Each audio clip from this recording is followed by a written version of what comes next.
সংকল্পবদ্ধ হতে হয়, দৃঢ় প্রতিজ্ঞ হতে হয়। তা গৌর দর্শন করতে গেলে বিচার যদি করা যায়, এতে তো তাদের সতীত্ব ধর্মের ব্যভিচার ঘটছে। ধর্ম কত প্রকার? মূলত ধর্ম হচ্ছে তিন প্রকার: লোক ধর্ম, গৃহ ধর্ম আর বেদ ধর্ম।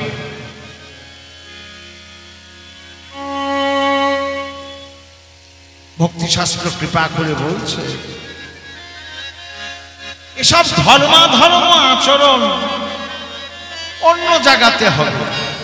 আমার গুরু গৌরাঙ্গ গোবিন্দ ভজনে কোনো ধর্মাধর্ম মানে না, এখানে কোনো ধর্ম থাকে না।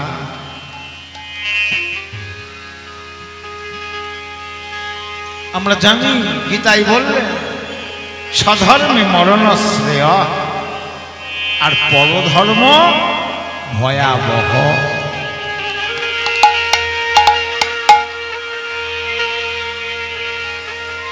অর্জুন কৃষ্ণকে বললেন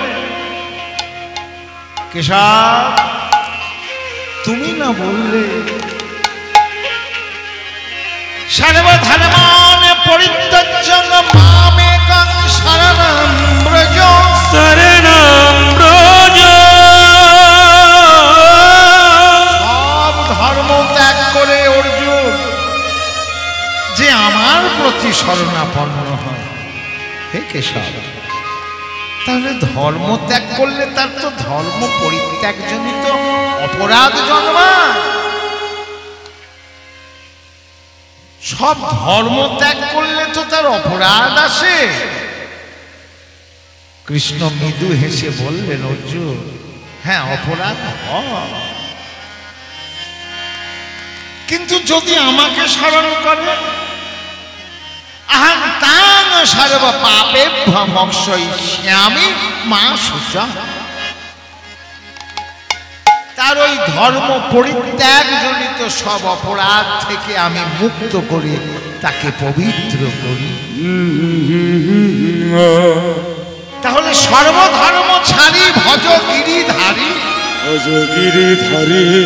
ওসব ধর্মাধর্মের আচরণ অন্য জায়গায় হবে, কিন্তু আমার গুরু গৌরাঙ্গ গোবিন্দ ভজনে কোনো ধর্ম থাকে না।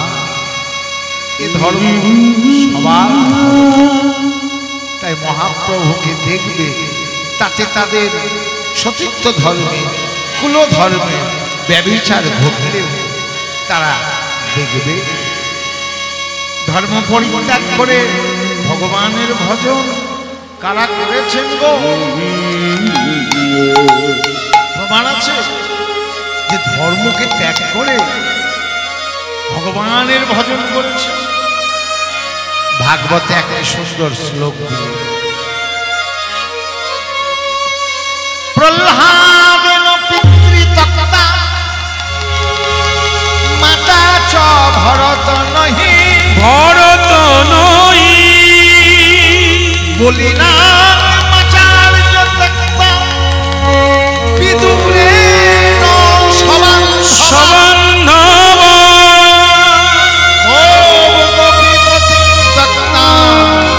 গোবিন্দ শরণ শরণ ব্রজ।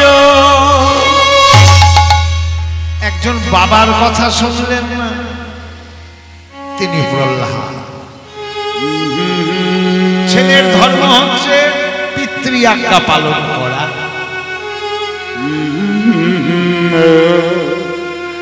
কিন্তু সে বাবার কথা শুনল না। গুরুগৃহে শিক্ষা লাভের পর হিরণ্যকশিপু যখন প্রহ্লাদকে জানতে চাইলেন যে কেমন লেখাপড়া শিখেছে একটু জানি। আরে বাবা প্রহ্লাদ,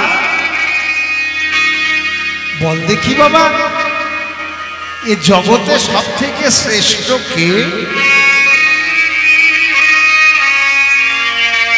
প্রহ্লাদ বললেন, কেন বাবা, জগতে সকলের থেকে শ্রেষ্ঠ হচ্ছে আমার শ্রী হরি।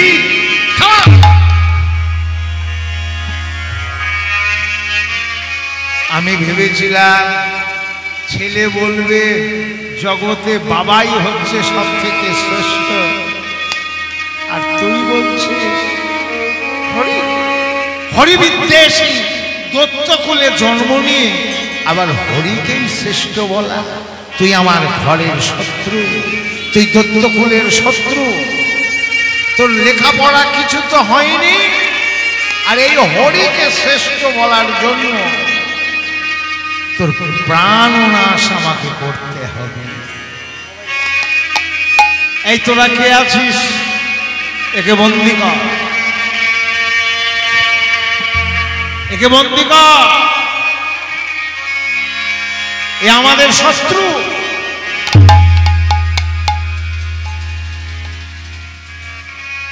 একে প্রাণে মারতে হবে। ওকে নিয়ে যা, ওই উঁচু পর্বতের শিখর থেকে ওকে নিচে ফেলে দে, ও মরে যাক। আমি চাই না এমন পুত্র। হিরণ্যকশিপুর আজ্ঞা পালনার্থে তার রাজকর্মচারীরা তারা প্রহ্লাদকে নিয়ে ওই পর্বত শিখর থেকে যখন ফেলে দিচ্ছেন, ফেলে দিয়েছেন, আর প্রহ্লাদ হাত জোর করে স্মরণ করছে, হে বিপদ ভঞ্জন মধুসূদন, হে হরি, তুমি কোথায় আছো? স্মরণে প্রহ্লাদ, এই ছিল তার ভজন। স্মরণ করা মাত্রই পর্বতের নিচে শ্রীহরি তার দুটো বাহু, যার বাহু বাড়িয়ে দিয়েছেন, সেই বাহু অবলম্বন করে তাকে কোলে গ্রহণ করল। হরি রক্ষা হইল, প্রহ্লাদ মরল না। বলল পাহাড় থেকে ফেললি, পর্বত থেকে ফেললি, মরল না? বলি না রাজা, ওকে এক কাজ কর, ওকে হাতির পায়ের তলায় পিষিয়ে মেরে দে। গৌর ভক্তমণ্ডলী, ভক্তিমতী মায়েরা প্রহ্লাদকে শুইয়ে রেখেছে, হাতি এসেছে।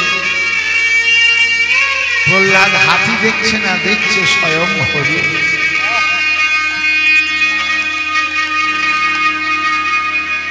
কৃষ্ণময়ী, কৃষ্ণ যার ভিতরে বাহিরে, ভিতরে বাহিরে, যাহা যাহা নেত্র পড়ে, তাহা কৃষ্ণ স্ফুরে, তাহা কৃষ্ণ স্ফুরে। স্থাবর জঙ্গম না দেখি, না দেখিয়ে, কেবল দেখি তার মূর্তি, দেখি তার মূর্তি। যাহা কৃষ্ণ দর্শনে, দর্শনে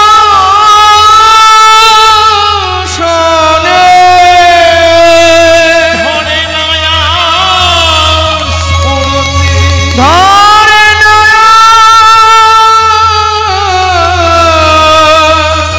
ফুরতি। দয়াময় কেন দাঁড়িয়ে আছো? হাতির দলকে বলছে, এসো, তোমার ওই চরণ আমার এই বক্ষে দাও, আমার তাপিত হৃদয় শীতল হোক। হাতি বুকের উপর দিয়ে হেঁটে গেল, হাতির দল। প্রহ্লাদ অক্ষত, ওরে মরেনি না মহারাজ, ওকে বন্দি কর। আমি বাবা হই, ওকে বলছি বন্দি কর। ওকে কোনো খাদ্যদ্রব্য খাবার দিবি না জেলখানার মধ্যে, কারাগারের মধ্যে। যখন ক্ষুধার জ্বালায় আমাকে বলবে বাবা ক্ষুধা পেয়েছে, আমাকে খেতে দাও, আমি বাপ হই। ওর খাবারের সাথে উৎকট বিষ মাখিয়ে দেব, নিজে হাতে দেব, বলবো এনে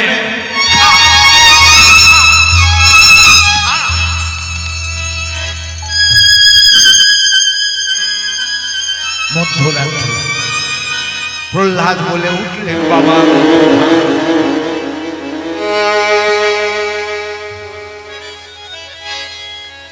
খাদ্যদ্রব্য খাবার থালাতে খাবারের সাথে বিষ মিশিয়ে হাতে তুলে দিলেন হিরণ্যকশিপু, এনে খা।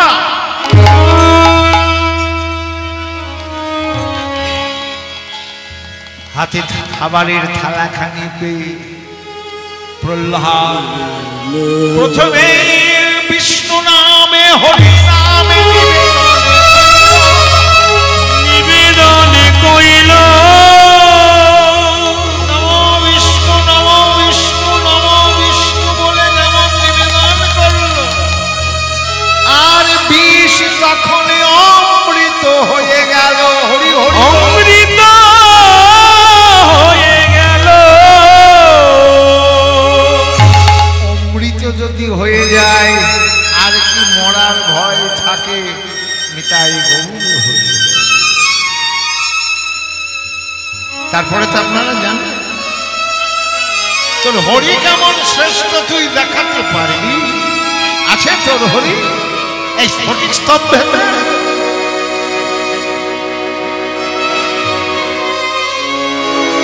আপনারা জানেন পদাঘাত করলেন, নরসিংহ রূপ ধরে হিরণ্যকশিপুর বক্ষ বিদীর্ণ করলেন।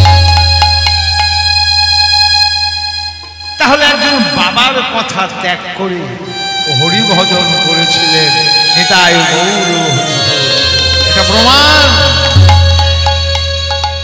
শাস্ত্র কি বলছে সেইটা আগে জানতে হবে।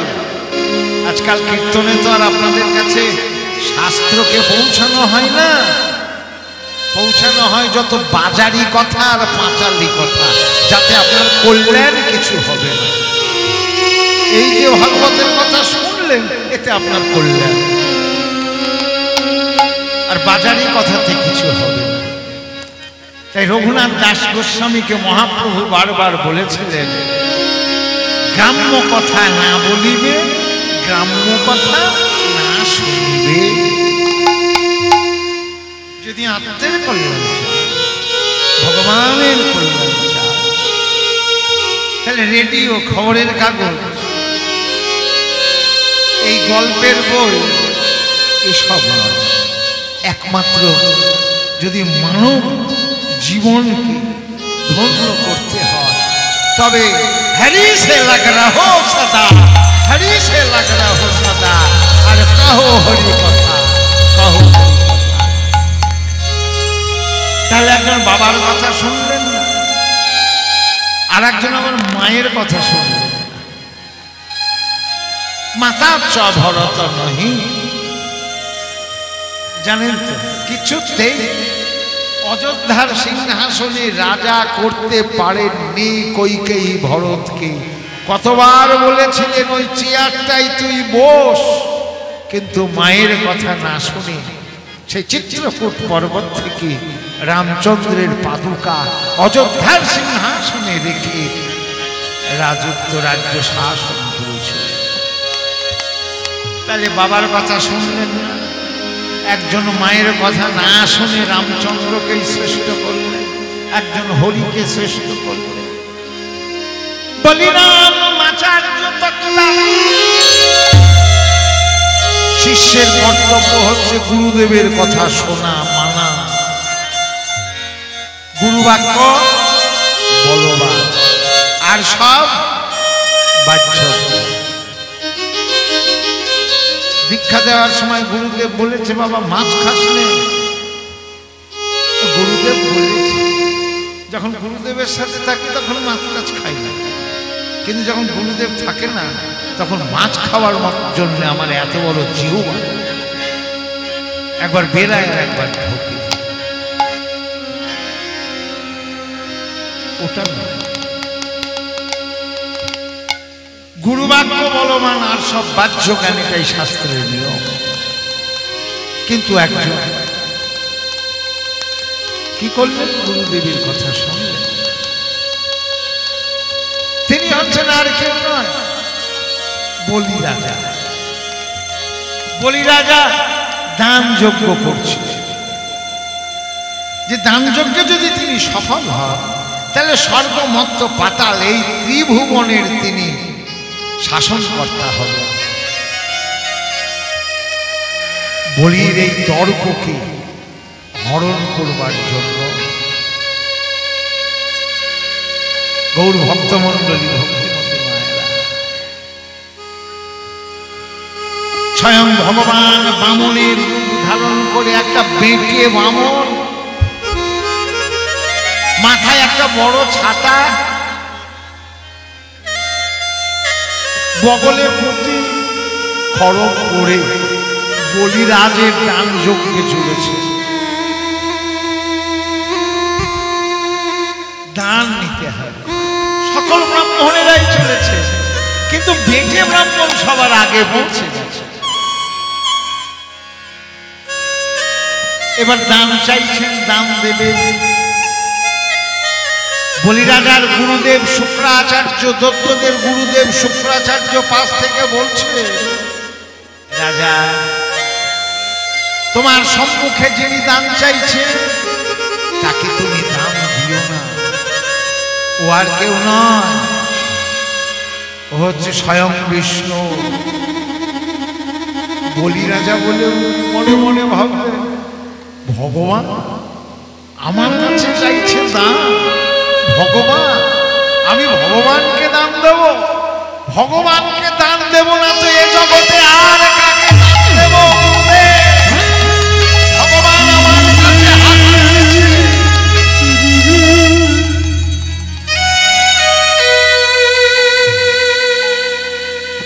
কি দান চাইছেন আপনি?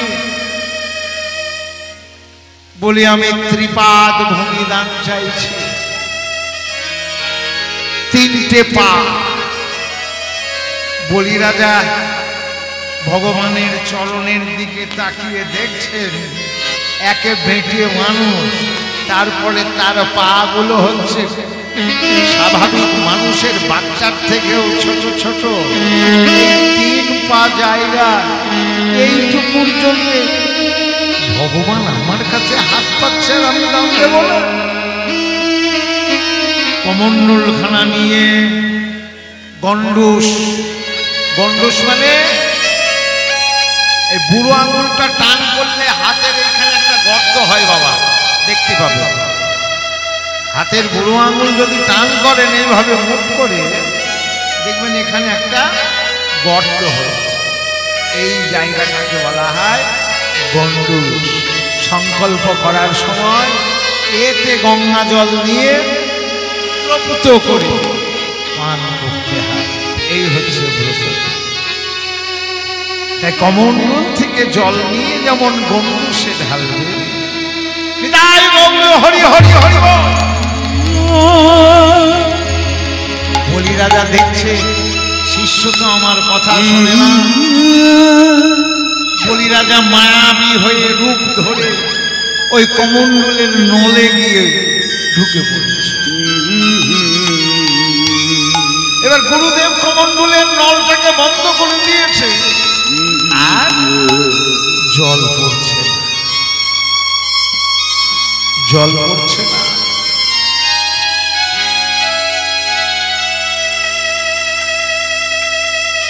নল দিয়ে আর জল পড়ছে না।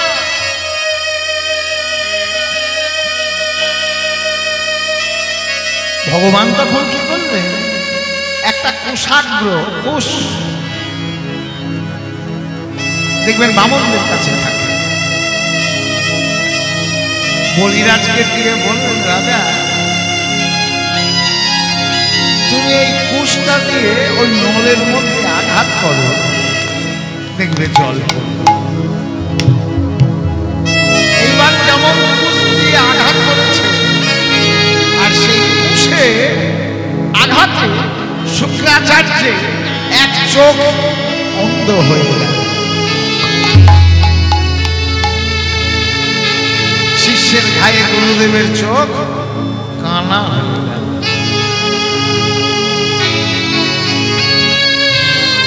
জল ঢেলে গঙ্গু সে জল ঢেলে সংকল্পবদ্ধ হয়ে দানব ব্রতে যখন অঙ্গীকারবদ্ধ হল,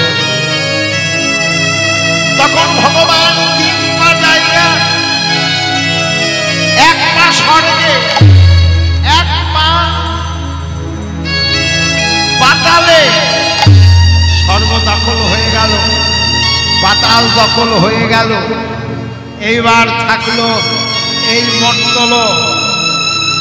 এই মর্তলোক নাভি থেকে 1 পা বার করে বললেন, রাজা তুমি এইবার বলো এই পাখানি কোথায় রাখবো?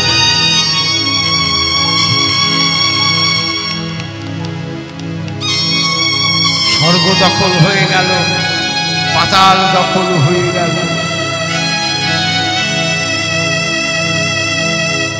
এখন মর্ত দখল, এই পা কোথায় রাখে?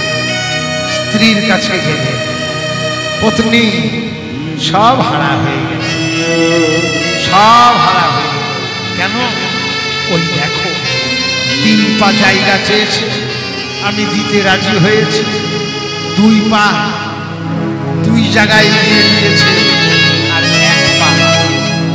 বলে কেন? তুমি তোমার মাথাটা পেতে দাও। তাই ঘরের বউ সহধর্মিণী, তিনিও ভগবত ভজনে বলিরাজকে তার স্বামীকে এগিয়ে দিলে। তিনি হলেন পত্নী, তিনি সহধর্মিণী, যিনি স্বামীকে ভগবত ভজনে সাহায্য করে। আর যারা ভগবত ভজনে যে পত্নীরা বাধা দেয় তারা পত্নী নয়, তারা পেতনি। তারা পেতনি হয়ে স্বামীর সঙ্গে থাকে। তাই যে সংসারে পেতনি থাকে, পত্নী থাকে না, ভগবত ভজন হয় না, সেই সংসার সংসার নয়। সে সংসার কৃষ্ণের সংসার নয়। কৃষ্ণের সংসার করো, ছাড়িও না ছাড়িও না কৃষ্ণ ভজিবার তরে আইলাম সংসারে সংসারে। তাই সংসার করতে হবে কৃষ্ণে। স্বামীও এগিয়ে দিবে তার পত্নীকে, পত্নীও এগিয়ে দেবে তার স্বামী। তবে তো হবে কল্যাণ, তবে তো হবে সংসারের আত্মকল্যাণ, তবে তো হবে আগামী দিনের প্রজন্মের কল্যাণ। তাছাড়া হবে কি করে? বলি রাজা মাথা কাটে। তাহলে একজন আবার গুরুদেবের কথা শুনলো না, আর একজন আত্মীয় স্বজন বন্ধু বান্ধব কারো কথা না শুনে তিনি বিদুর দাসীপুত্র, তিনি ভগবানের সাথে হাতে হাত মিলিয়েছিলেন। আর যার ঘরে ভগবান কলা ফেলে কলার চর্চা আনন্দে গ্রহণ করেছিলেন, ওই বিদুরের পত্নীর কাছ থেকে সেবা অনুরাগ। আর কারা? বৃন্দাবনের ব্রজগোপ, তারা তাদের ঘরের স্বামী পরিত্যাগ করে তারা পতির প্রতি পরম পতি গোবিন্দকে প্রতিরূপে লাভ করেছে। তারা মহামায়া যোগমায়ার কাছে প্রার্থনা করেছে, হে মা মহামায়া যোগমায়া নমেশ্বরী নমেশ্বরী নন্দা গোপ সুনাম দেবী সুতং দেবী পতি সে কুরুতে নমে কুরুতে নমে। হে মা মহামায়া যোগমায়া নমেশ্বরী